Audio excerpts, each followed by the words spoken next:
INC is for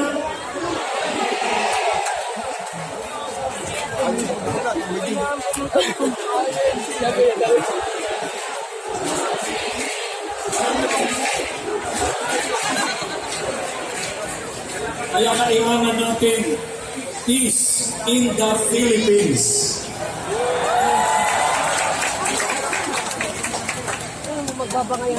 Bakit po ganito ang ating mga panawagan?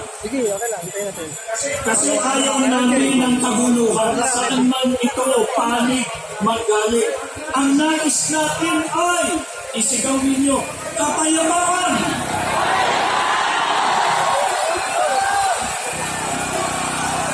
Kikiraan lang po. Kikiraan lang po. Ay, makiraan lang po. May kiraan lang po. May naging kawayan. Hindi mo ba ang tama May kiraan ay lang po. pagsikapang malunasan ito at magkasundo-sundo alang-alang sa bayan.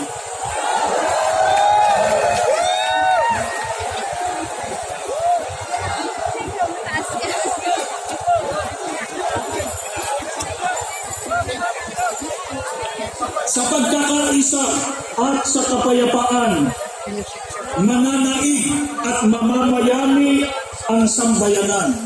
Kaya sana maging mabuting halimbawa ang ating mga namumuno sa pamahalaan.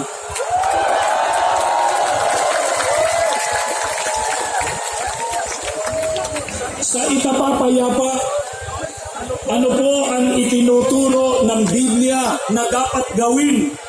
Sa awit 34:14 ay sinasabi, lumayo kayo sa masama at gawin ninyo ang mabuti, pagsikapan ninyong kamtin ang kapayapaan.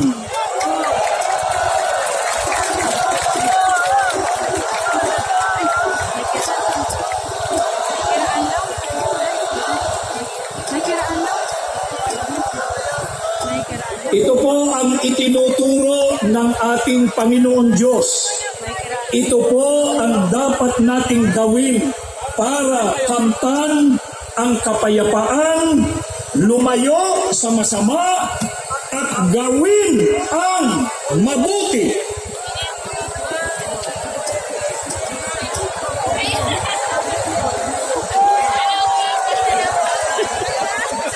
Ano po ang isa sa mga gawang mabuti na dapat gawin para sa ikapapayapa?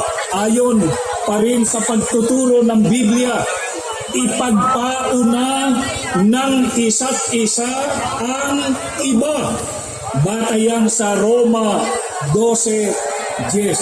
Ang sabi pa, huwag lamang ang sarili ninyong kapakanan ang inyong isipin, kundi ang kapakanan din ng iba.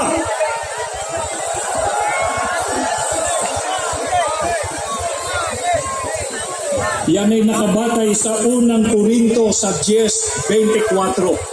Kaya para sa kapakanan ng kapwa-tao at mga mamamayan, dapat isang tabi ang mga pansariling kapakanan at mga personal na ambisyon.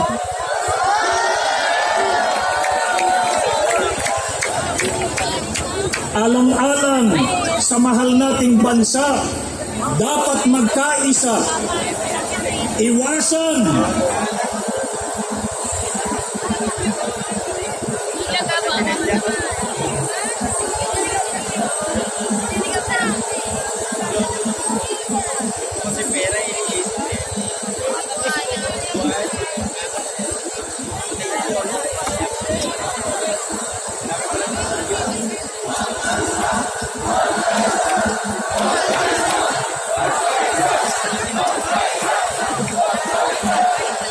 alang-alang po sa mahal nating bansa, dapat magkaisa at iwasan ang pagkakabahabahagi at kaguluhan.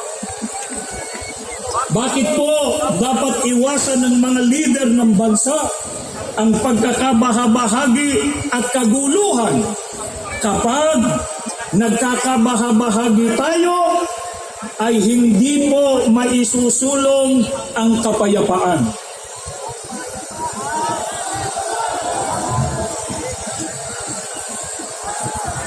At kapag kaguluhan ang namayani, hindi po mahaharap ang paglutas sa mga problema ng bansa. Katulad ng pagtaas ng presyo ng